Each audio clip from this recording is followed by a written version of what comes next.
let's put things into perspective first. How common is the marriage between different ethnic groups when both partners are born here in the United States? When both partners are born here. Well, I think it is a growing type of marriage, because as migration increased rapidly after the 1965 migration law, the change in the migration policies, now we're seeing more and more people that come from different backgrounds. So, well, before 1965, there were migrants and there were mixed marriages then. Now the probability of finding a partner who is from a different ethnic group is actually higher. So you have large concentrations of people from different countries of Latin America, for example, living in Texas or Florida or New York, where they will cohabit in the same area, go to the same schools and universities with people from other parts of Latin America, right? Same maybe Mexico and Guatemala, or Colombia and Venezuela. So there is a growing, just by chance, just by probability, it's a much higher proportion.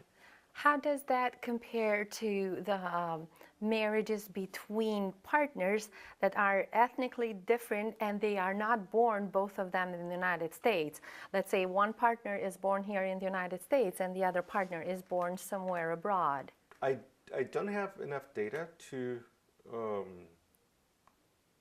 say which one is higher. I would argue that as there are more and more children being born in the U.S. of immigrant parents, then that might be a higher number. Now, migration to the U.S., as with migration to most countries in the world, happen mostly between people that are, or from people that are between the ages of 18 and 45. A large number of them do migrate single. So either they, at some point, go back to the home country to marry, depending on the culture, or they find someone from the same ethnic group but has been born here, or they marry someone local, let's say someone who is white, let's say, or African American, or something that has been generations here in the country.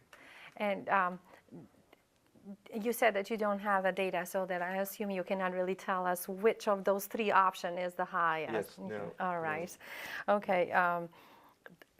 I read a little bit, and the research that I have puts a higher percentage of people intermarriages between partners, where one partner is born here and one in abroad, and compared to 1960, there's an increase of several points. Mm-hmm. I think it is at around 10%. Is there any sociological factors why there is this increase in the number? Well, first, as I mentioned, is because there's high numbers of people born abroad. Okay. You have to think that between 1965 and, let's say, today, the population of the U.S. almost doubled. So it went from 180 million to more than 330 million. And a large proportion, and a growing proportion of that growth is due to foreign-born people, right? So migrants, immigrants.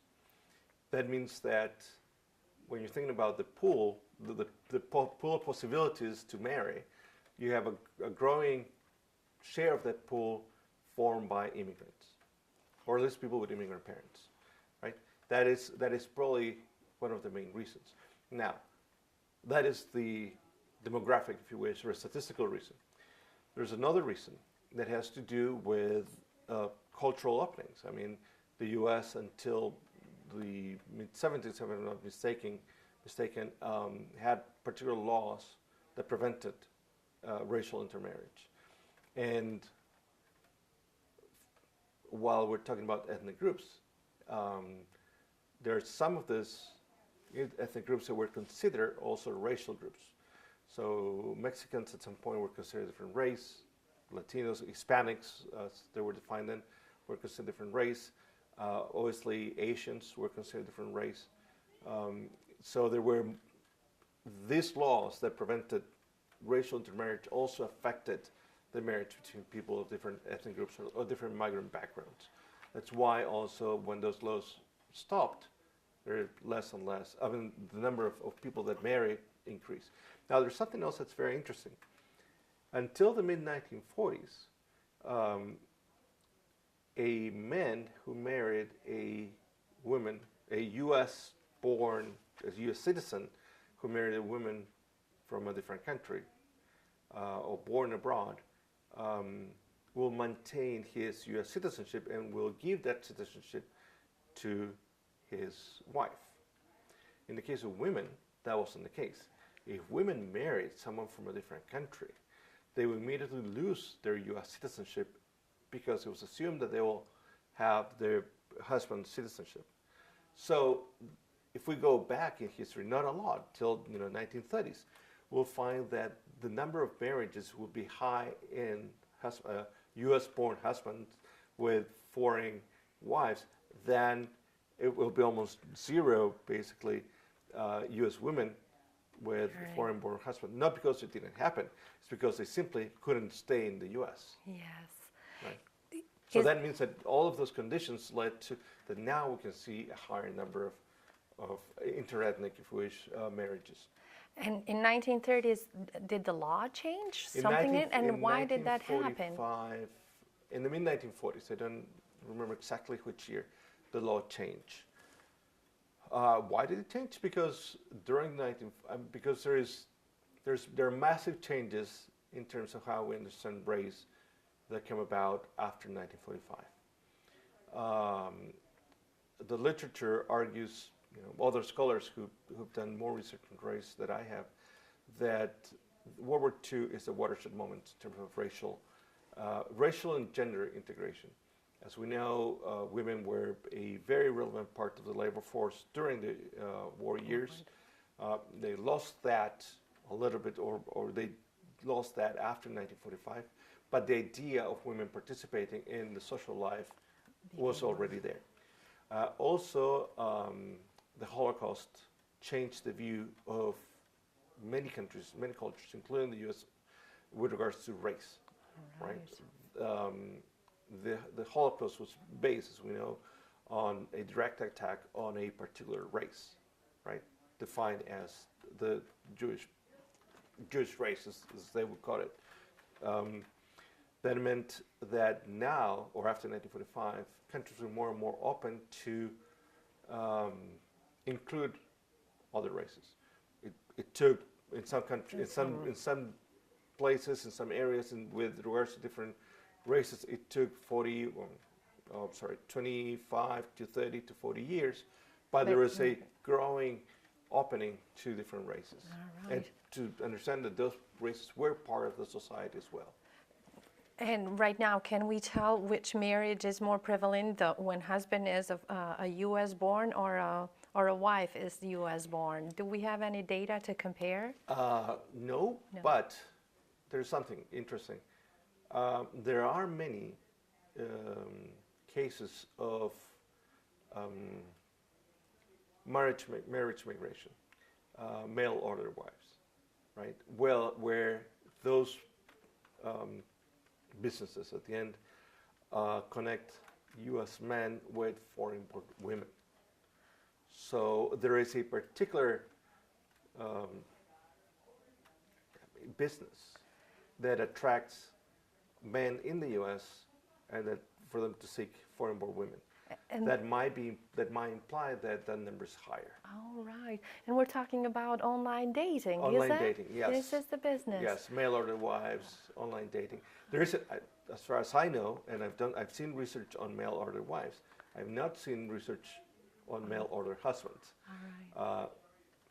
I have never seen websites, offers, or anything that could cross my participation in the internet that shows that there is a mail order husband business. Okay.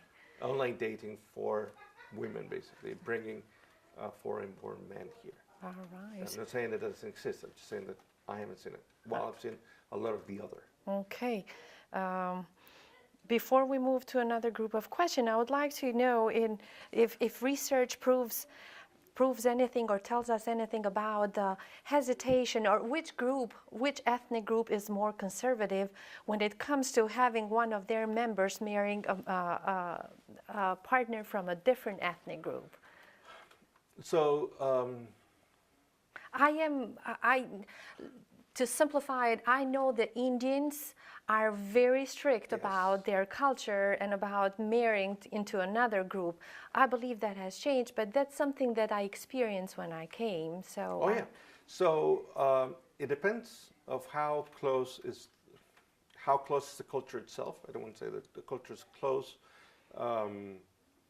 It says it doesn't accept others, but it depends on how the culture it sees itself as a group.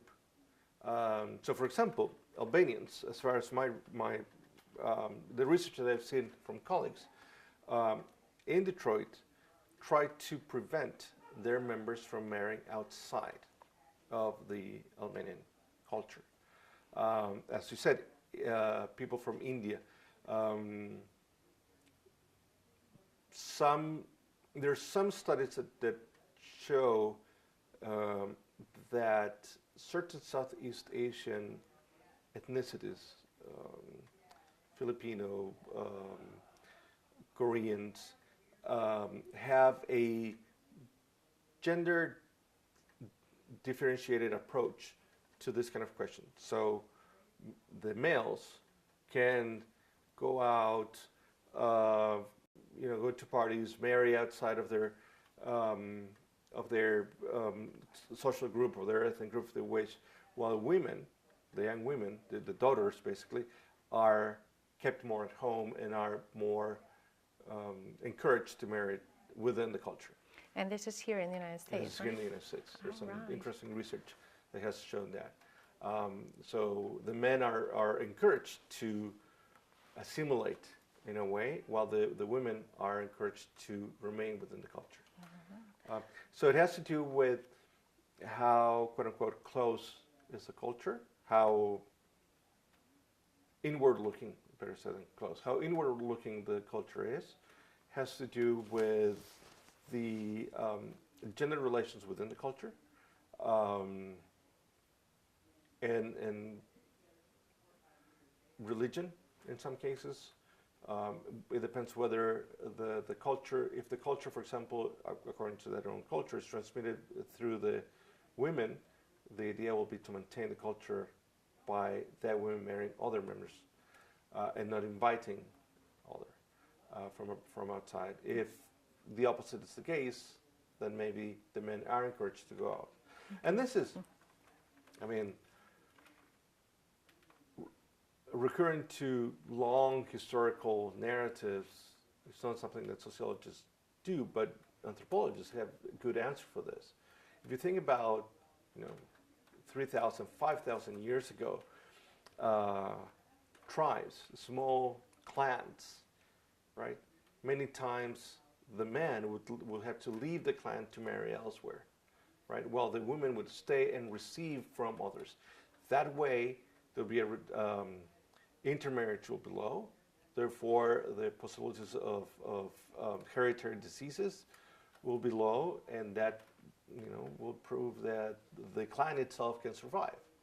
At the same time, that alliances can be formed with others. Mm-hmm. So there's some of that as well, intrinsically within some other cultures. Yeah. I have anecdotal evidence from fiction, literature, books, and people that I've talked to, that more conservative white groups, higher income white groups that are from old money, old families here in the U.S. are also less prone to accept their children marrying women from other ethnic groups, men and women from other ethnic groups. So we have kind of entered the problems of this intermarriage. So it's not just between ethnic. What is the main problem of this kind of marriage? What does the literature say? And I say, what I mean is that you mentioned that even if you are from a group and you decide to break that culture and marry somebody from another culture, there will be some resistance. And even if you are a white born here in the United States and you married from a different ethnicity, there is some resistance. Does this cause isolation of the couple and problems within the couple? That could produce isolation from at least one group, right? If a man marries a woman, for example, from a more inward culture or ethnic group, and the family says, no, you're not allowed, or you can marry him, but then you're out of the family, that can produce isolation of that woman with regards to their original family. And depending on the woman, that could produce problems within the couple, because she might feel that there's no support for her, right? That their eventual children might not have grandparents on one side.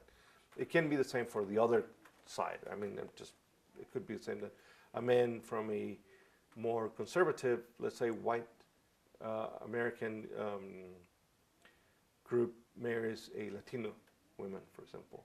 He can be cut out from the family business or from inheritance, or the children might not be accepted, right? I do have a friend that married a U.S.-born man, and at some point her mother-in-law told her, well, I wish that your second child will be whiter, right? So there is that kind of implicit or even explicit direct racism towards some of the children or the grandchildren in this case, or the wife. That's just not well accepted, well received within the larger extended family. So that might be one big problem, I would argue. Yeah. Right? Sort of a Romeo and Juliet kind of issue without the fights. Yeah. In your findings, is religion a barrier? You mentioned it briefly that religion can be, and in many cases, there is a by default thinking that yes, it is because of religion. Does it hold true? Is the religion the main barrier that the couples have to overcome? The thing is how we understand religion. When religion forms a core component of the culture, as one would argue the case of Jewish population or Muslim population in the U.S., even white evangelicalism, or any other group where religion is such a strong component of the culture, of the ethnic form, then it produces the same issues as just culture in general, right? Where one person needs to either convert, right, or fear that they're not going to be part, right? They're going to be left out, right? Or their partner is going to be sort of kicked out from that religious group. And so that might be a case. Now, people that are intrinsically religious tend to convert easily, right? Because they're already religious, and there are things that matter less. Matter more. But yeah, it depends on how strong is religion within the culture itself. Okay. Now, we have seen throughout the world,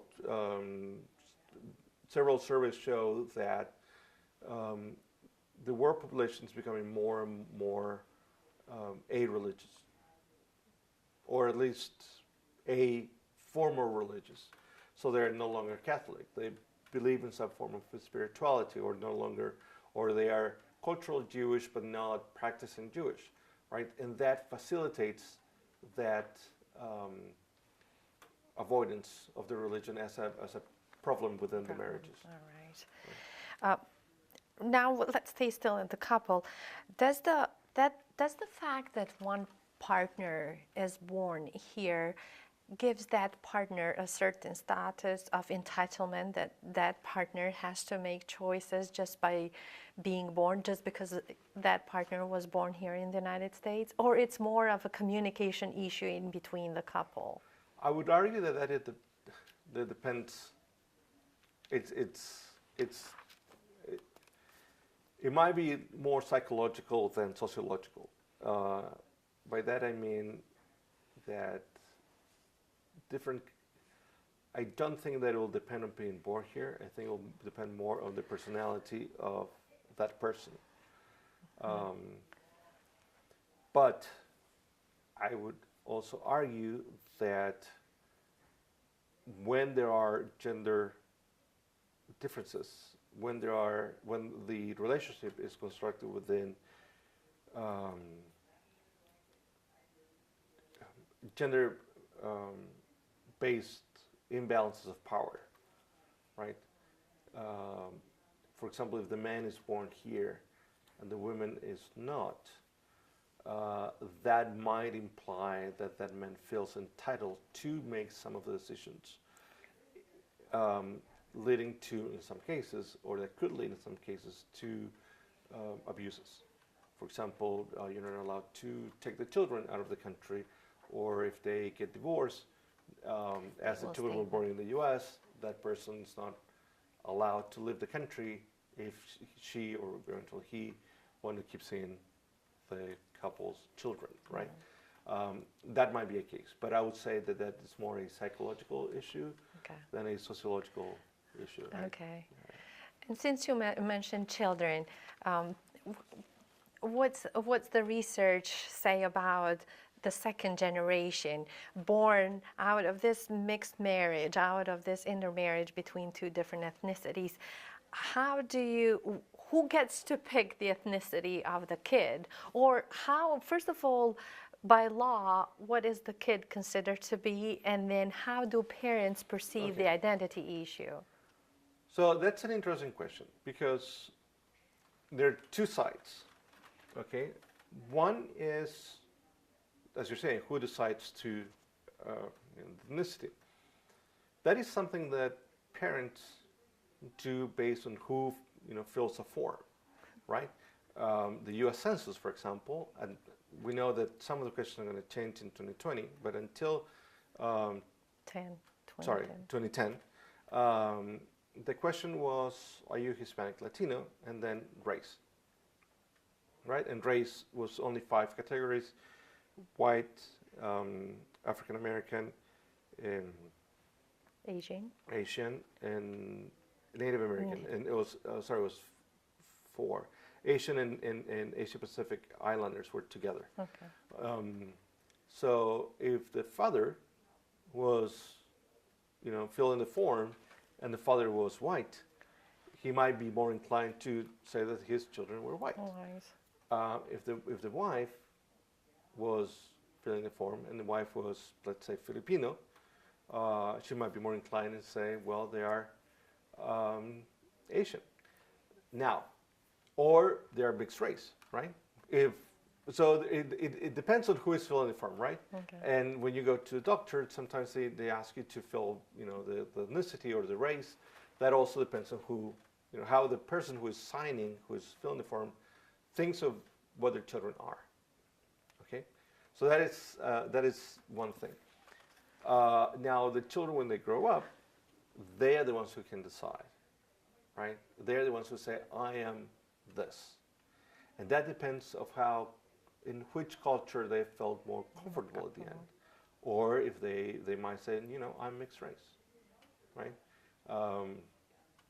We were actually, my wife is Colombian and I'm Chilean.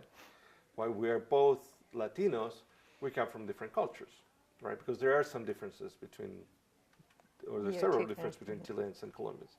So my daughters, mainly, who are older, 13 and 11, we're talking about, which one is the best country, the best culture. And we say, well, but you are half and half.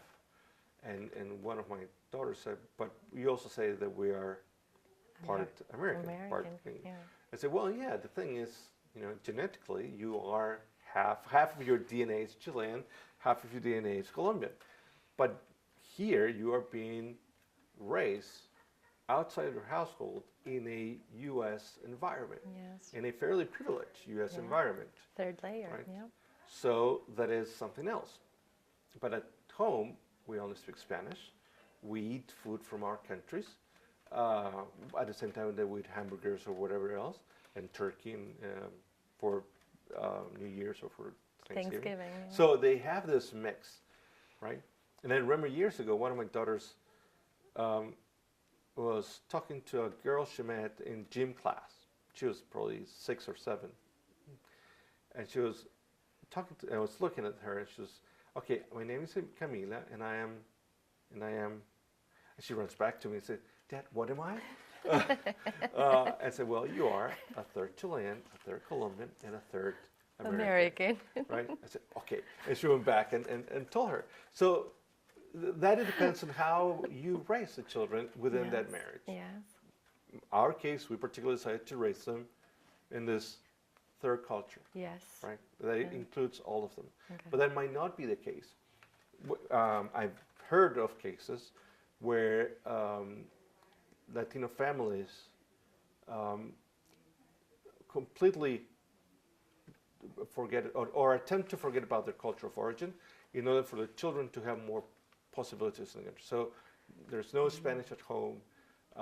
They prevent from, listening to music in Spanish or anything that will locate the children within a particular ethnic group. So he'll pass as white or he'll pass as something else, right? That is, it's privilege at the end, right? Yeah. We can do it, my family, my wife and I, we can do it because I live in a highly educated area, because I'm a professor at university, and that works. But I know that someone whose parents never went to college, who came here undocumented, and then they managed to stay and change their papers, and the children is first generation in college, they might feel that they need something else, right? So there is a bit of privilege. Now, the other side, there's a beautiful theory out there, has been going on for about 50 years, that's called the third culture kids.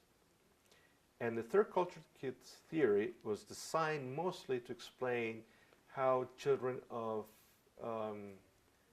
initial children of diplomats, because they were born, they lived in different cultures, Yes. their parents were, maybe US born, but they were growing up in France, then in China, then in Bolivia, whatever. Yes. So third culture kids theory basically states that these kids live not in their parents' culture, not in their country where they live in culture, but in a third place, where they integrate both, right? All right. Where they, they're bilingual or trilingual many times, where they take what they want, what makes them feel better from each of the cultures, and they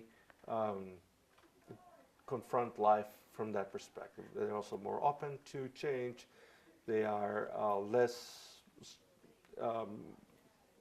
they have less racist attitudes, less conservative attitudes. So that is, there is a literature on third culture kids that proves that it's a really good thing for kids. And it is, if the numbers of immigration are growing, it's safe to assume that even this theory or kids that fit the third generation or third culture theory fit more. And I relate to you, Professor, because my kids are born from 2 foreign parents who are not from the same country. So when you mention your case, I relate to it completely. And now I want to ask you, besides, because I understand now that it's more of a subjective choice, parents make the choice, but also it's the kid's choice. What can a child of this marriage benefit from this marriage? Let's start in the family first. What is the benefit of the child born from this marriage? And in a wider perspective, what is the benefit of the society from this marriage? So, as you mentioned, it depends on how much the family wants to bring up a race of children within the home culture or the reception culture, or in a mix. Right? And the reception culture, Would let's be say in here the it's US, in the U.S. right? Okay. If they say, because as I mentioned, this is mostly a matter of privilege. If they say there's just Spanish, no Spanish, for example, or no Albanian, or no, one of the many languages that I don't know that are spoken in India, or no Mandarin, any of those at home, you're going to be raised, eating burgers and fries with ketchup and no, I don't know, any food, right? No empanadas, let's say. Then that children loses. My argument will be that he loses a connection with the culture of origin, right? And he might act one-sided, which might bring issues with the parents. A few minutes ago, I mentioned that in some cases we have the boys are encouraged to assimilate while girls are encouraged to remain within culture. So when that boy comes back and chooses to marry someone from another culture, or American, let's say, that might produce a conflict with the family. And then the family says, well, you shouldn't have done that.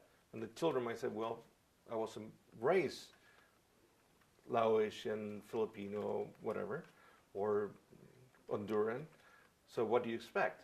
So that might produce a conflict. Okay. In the cases where third culture kids or children are raised knowing that they have a cultural background, my argument is that they learn more. There are studies that show that children who learn 2 languages at early age, while it might take them longer to learn to read, they do better in schools than other children, right? Because they are open to the brains develop in a different way. Yeah. Right. When you learn a language, it's like learning to play an instrument. Exactly. Right? My kids have benefited musically from being exposed to different languages. Right. Yeah. So there is that. So at the minimum, being bilingual, it opens more opportunities. Being culturally savvy about a different culture in a global world also opens more opportunities. I mean, if you are, if your family is half German, right, and you know German, and you've been back to Germany, then you go to college and say, well, I'm going to major in, let's say, philosophy, not even economics, right? I'm saying just philosophy. That person will be more attuned with, yes. continental philosophy, might have an easier time learning reading than German as right well. than their similar counterparts, right? Yeah. And when we do talk about diplomacy and economics and things that at that level, right, international business, then those children are even more attuned with things that are needed in those fields. All right.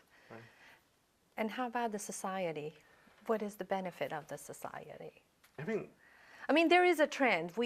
There is no denial about it. Numbers are growing. It's becoming more common, this intermarriage. There will always be some resistance. We understand that, but we can't fight it. It's not going to go away for as long as migration. To a person that is resisting the idea of this intermarriage, what do we say to convince that, listen, yes, we understand the differences, but look at the benefits of this marriage? So one of the main points of resistance in this kind of debates of intermarriages is that either the race or the culture, depending on how we frame it, it becomes watered down, right? So we're not, by 2100, with all these intermarriages, for example, then there will be no more pure whites, right? And for some people, that is the main point of resistance, right? That our way of life, their way of life, their culture, their worldviews is compromised. It's becoming compromised, and at some point it might end, right? The most simple answer to that is something that has happened all throughout history. right? That we are a mixed world, right? If you take DNA from even from someone from, let's say, North Finland, right, you'll find that there are traces of African descendants or people from East Asia. So we are a mixed world. So there's, as you said, there's no stopping, but it's something comes from way before. There's not absolute pure culture anymore. We're all mixed. Now, salsa has been the most eaten condiment in the U.S. for the last 20 years. Not ketchup anymore, right? So there are things that are adding. Now, when we convince people that is something that is happening, the possibilities are endless. Again, people that speak two more languages are better at doing other things than people that only learn one language. You mean in life or academically? In life. In life. They're more attuned to racial differences. They understand better when there are racial differences and what are the problems with those racial differences, right? Racial and ethnic differences. So they're less racially biased. People that are third culture kids, people that are brought up in two cultures at least, are less prone to participate in wars, right? Because there's this idea that The world is one place. Exactly. Yeah. There's a more what has been called in European literature a cosmopolitan worldview, right? And that it's at the end it's better. I'm not saying globalized. We're going to say cosmopolitan worldview, where they feel that they are part of a larger thing, right? There are opposition to that in terms of these people coming to not to steal our jobs, but simply to steal our identity, right? What happens in England, what's happening in France, what we're seeing there is this reaction to the fear of losing one's identity. Is that a real fear? Is it a based fear? Yes and no. Yes and no. Yes, the identity of the group will change, because it has changed. It's not a static phenomenon. Identity is not a static phenomenon. I cannot say that my identity as Chilean, for example, is the same as my great-grandfather's, right? There's no way. Not only because I live abroad or because I speak two languages, simply because there are 100 years differences between when my grandfather was my age, or 80 years differences between my grandfather was my age and now that I am this age, right? So the entire world has changed, the country has changed, everything has changed, right? Okay. So a children born in England today, when he or she is 30, the identity of England will be much different than someone who was born in England in 1850, when England was an empire. Okay. Right? When he viewed the world in a particular way, when he was taught in school that the sun didn't set in the British Empire, right?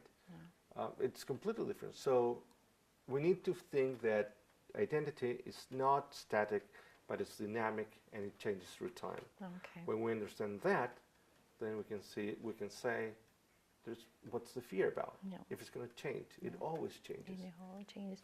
And plus, as much as it is a threat, at the same time, as a parent, you can be responsible enough to preserve that part of culture that you are so fanatic about or conservative about. So it becomes more of a choice how you raise your kid. And I mean, it's the societal aspect and influence, the impact of your surroundings, but as well as the family role and the whole. But that does or might eventually produce clashes within the family, right? If you are not attuned of how the world's changing around you, then your children might be, because they're at school, and unless you keep them in a bubble, then they will learn from these other things. And I'm not saying now that we have more Latinos, right? I'm saying, think about the 1960s and all the stories we know about the 1960s and the conservative, father knows best of the 1950s, dealing with her daughter who is 18 in 1968, for example, right? Yeah. That was a clash, and that was within the white American culture, not even going beyond that. It would be a bit absurd if I would raise. I do tell my daughters and my son to speak Spanish at home among them, even if they want to argue, just do it in Spanish. But it would be absurd for me to tell them you're not allowed to speak English outside of the home, or you're not allowed to watch TV that's not in English, because I'll reduce their opportunities, or to only read books in Spanish, right?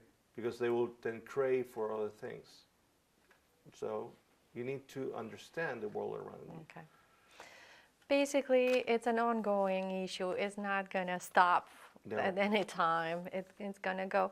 And now, it's such an interesting topic that we can go on and on forever. But one more question, and I would like to wrap the interview here. But there is a concern in this society about the abuse of the institute of marriage. And many times they're referred as fake marriages for documents. Is that a real thing? Do we have numbers? Is there enough research? Or is something that we think is happening and in reality is not that common? I haven't came across any research on this, which might be that there's no one interested in doing research on that, or that the numbers are not that relevant. Researchers tend to be interested in many things, so I would argue that it's more that their numbers are not enough. I'm not saying there aren't any. As it doesn't happen with having children in the U.S., right? I know that there are certain people that come and have the women that they give birth here in the U.S. in order for their children to have the opportunity to be U.S. citizens. That happens. The same as fake marriages. Is that a relevant proportion of the total number of births, the total number of marriages? No.